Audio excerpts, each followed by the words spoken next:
a gente vem acompanhando o desenrolar do conflito já há algumas semanas, e nessa semana o que repercutiu foi o massacre de Bucha, né? Não sei se esse é a forma de falar exatamente, Bucha ou Bucha, né?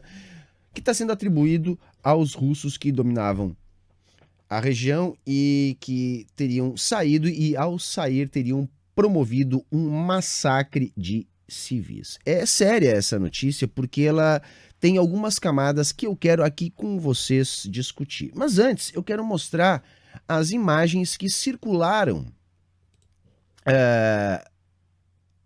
a respeito deste evento, tá? Imagens que, enfim, rodaram o mundo e estão ajudando a construir essa narrativa do genocídio de civis promovido pelo exército russo, como vocês podem acompanhar aí nas imagens que eu estou começando a exibir. Então, são corpos espalhados pelas ruas da cidade de Bucha, cidade que estava ocupada pelo exército russo, e o exército russo, então, teria matado esses civis ao sair da cidade. São imagens fortes e que, mais uma vez, suscitam acusações de crime de guerra contra civis ucranianos por parte da Rússia.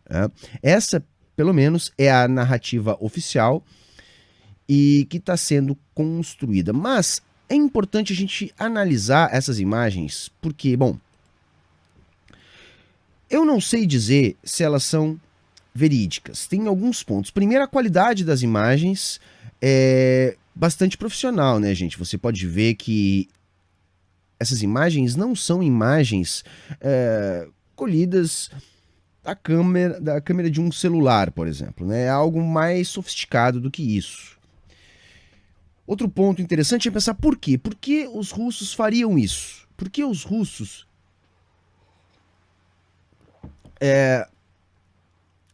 assassinariam civis numa situação como aquela, onde taticamente nada teriam a ganhar?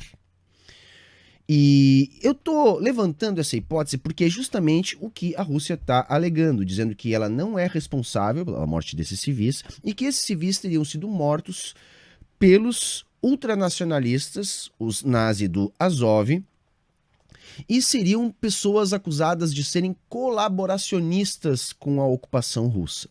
Então vejam como é complicada a situação, porque as pessoas morreram, as imagens, embora possam ser produzidas por uma agência profissional, como dão a entender, não significam que as imagens não são verdadeiras, que não são cadáveres espalhados ali pelas ruas. Agora, há uma disputa de narrativas. De um lado, OTAN e Ucrânia dizendo que aqueles civis mortos foram mortos pelos russos. Do outro lado, os russos dizendo que não fizeram isso, não teriam por que fazer isso e que isso é obra dos próprios ultranacionalistas ucranianos, né? No caso, grupos nazi que teriam matado civis que possivelmente fossem colaboracionistas com a invasão russa. Eu não vou nem aqui dizer o que eu acho que é. Eu só posso dizer o seguinte: não é razoável acreditar que a Rússia pudesse fazer isso, porque ela não teria nada a ganhar com isso. Só quem tem a ganhar com isso, dentro da dinâmica da guerra, é o lado da Ucrânia. Por quê? Porque, mais uma vez, a Rússia está sendo acusada de crimes de guerra. E esse tipo de acusação tem uma funcionalidade. Por quê?